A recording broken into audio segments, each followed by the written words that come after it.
Well, members, first of all, how many of you, and I want a show of hands here, have arrived at a Rotary meeting to discover that you're supposed to be doing something and you didn't realise that? How many of you have done that? 1, 2, half a dozen. All right, money in the plate, please. There it is. Yes, I got back from overseas after 2 months away last week and got two things wrong. There was a Rotary trustees meeting, which I thought was noon. It was actually 11 o'clock.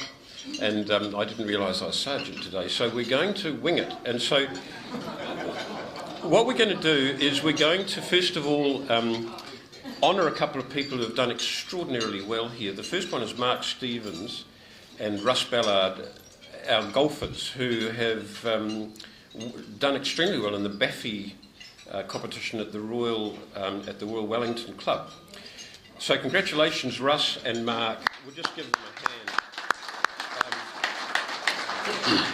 And William did very well too, I'm told. So look, anyone who plays golf and who is jealous of Russ and Mark, please put your hand in your pocket right now, and because that's worthy of a good amount of money. Thank you. I hear a few there. Now, the second thing that's happened that's worthy of note is the Eureka Awards. That went extremely well, and the reach of the Eureka is growing all the time. We had a very successful, I think, meeting of trustees this week, and we've got lots of new ideas, lots of ideas to go further, linking with Fulbright, for example, lots of really good ideas. So anyone who was involved in Eureka, you might have done this last time when I was away, but anyone in Eureka, could you please stand up, because I think we'd like to acknowledge what you did. There's a lot of you involved in Eureka.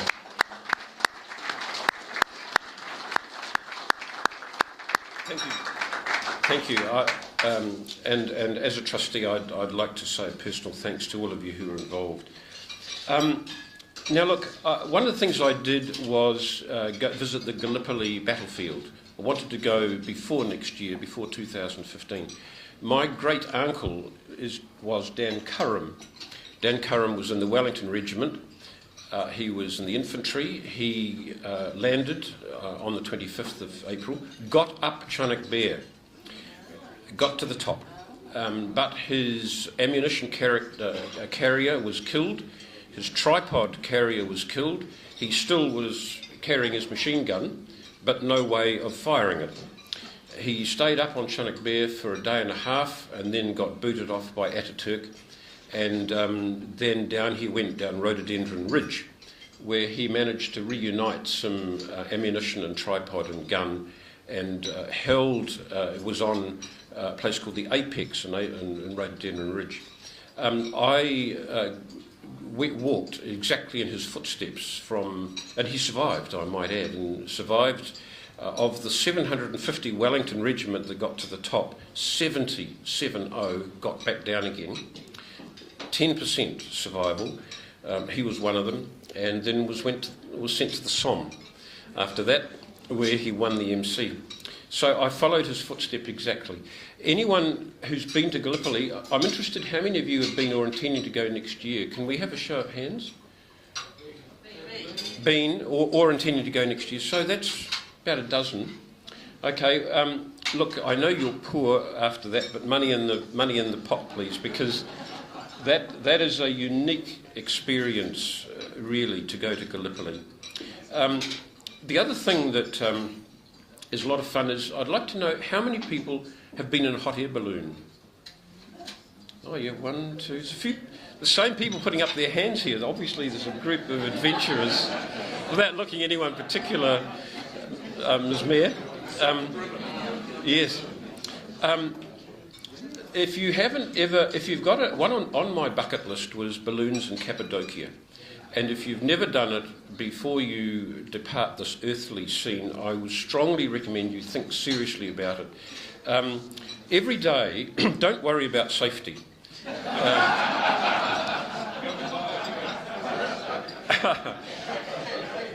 Every day, and this is about 300 days of a year, that's how good the weather is over there, 100 balloons take off. An average of 10 people per balloon, that's 1,000 people every day are flying in Cappadocia. It is quite amazing the way the pilots can lower the balloons right down into canyons.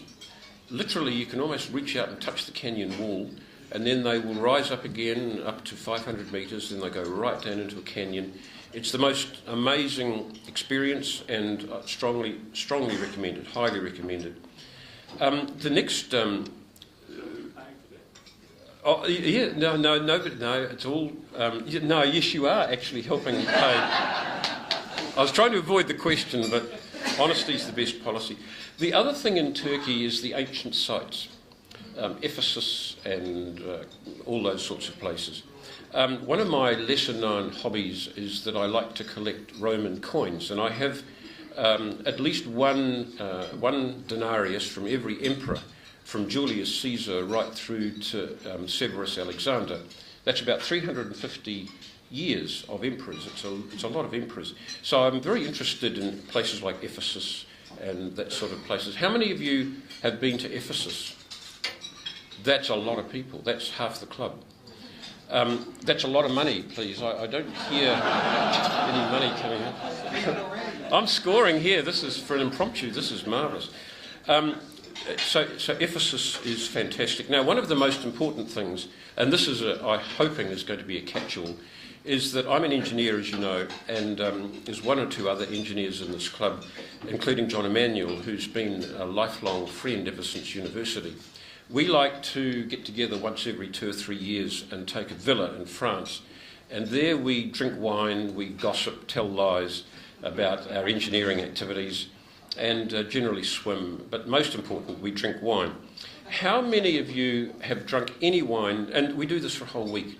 At the end of the week, we line up all the bottles, and it's long. How many of you have drunk any wine in the last week? I think all of you need to share that enjoyment with us now into the plate, please. That's very important. A few more tinkles would be lovely. The last thing is trains. We've had one member this morning, or one visitor this morning, been on the train. That's very good. The last thing I'd just like to mention to you is that I went on the Pullman coach. Now, this is, again, highly recommended if you've never done it. It's called the Bluebell Railway, and it runs from East Grinstead and down to Sheffield East. And they have got 3 very nice Pullman coaches that have been restored back to the 1920s. They are excellent. They are very, very well done.